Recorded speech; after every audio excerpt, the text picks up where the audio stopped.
Yayasan Lembaga Pengkajian Pengembangan Ekonomi dan Masyarakat atau YLP2EM sebagai mitra bakti atau Bursa Pengetahuan Kawasan Timur Indonesia dalam program inklusi kembali mempertegas komitmennya dalam upaya pencegahan dan penanganan kekerasan.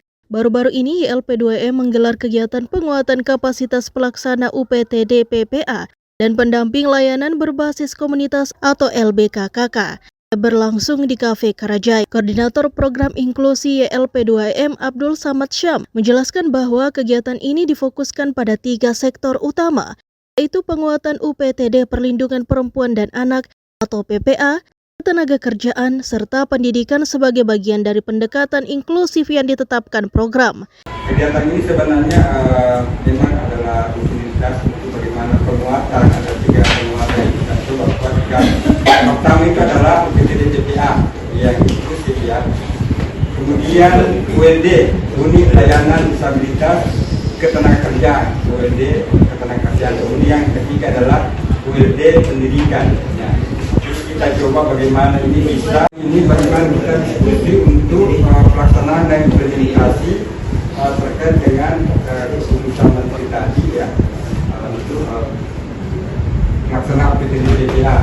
Melalui kegiatan ini diharapkan terjadi peningkatan kapasitas pelaksana UPTD PPA dan pendamping LBKKK dalam menangani korban kekerasan. Selain itu, kegiatan ini juga bertujuan mengidentifikasi kebutuhan pelaksana layanan baik dari aspek struktur, ketersediaan layanan, maupun sumber daya manusia, serta menciptakan sinergitas antara UPTD PPA dan LBKKK dalam pendampingan korban kekerasan di tingkat kelurahan.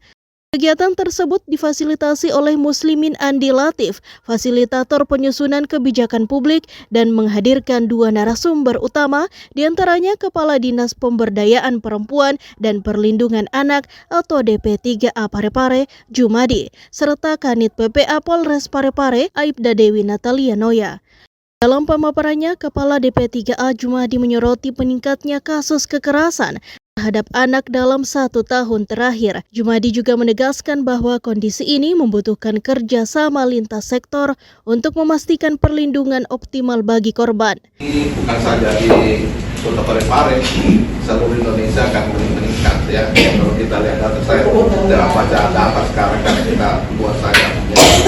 Sehingga tentunya kalau cuma UPTD, PPA tentunya tidak bisa menanggung atau membebani dalam hal penanggulangan atau baik pencegahan sampai penanganan hal ini. Sehingga tentunya kita andalkan, artinya kita harus berkolaborasi atau bagaimana dengan baik itu aparat penegak hukum, baik itu memerlukan keterbukaan yang seperti kesehatan, pekerja sosial, ya, tentunya berkolaborasi lembaga psikologi hingga lembaga perlindungan anak yang lainnya. Tentunya alhamdulillah pada kesempatan ini saya sampaikan kita juga berkolaborasi serta dengan LP2M dengan program inklusinya bakti, sehingga dibentuk ada kelompok konstituen ya, kelompok konstituen yang sangat-sangat kita perlukan. Namun demikian tentunya pada dalam hal ini perlu ada peningkatan sekali. Saya kira berterima kasih kepada LPD pada kesempatan ini memberikan ruang untuk berdiskusi bersama-sama dalam rangka persamaan persepsi dalam pelaksanaan tugas yang mulia ini ya. Sementara itu, Aibda Dewi Natalia Noya mengungkapkan data yang mengkhawatirkan. Dalam beberapa bulan terakhir, Polres Parepare menangani 10 kasus kekerasan seksual. 4 diantaranya melibatkan korban penyandang disabilitas. Dia juga menekankan bahwa jumlah tersebut menunjukkan perlunya pendampingan ahli yang berkelanjutan, terutama bagi korban dengan kebutuhan khusus. Kegiatan ini menegaskan pentingnya kerjasama antara lembaga layanan, aparat penegak hukum, dan komunitas dalam memperkuat sistem perlindungan terhadap perempuan dan anak, sekaligus mempercepat respons penanganan kasus kekerasan di tingkat kelurahan. Ayu TV Peduli mengabarkan.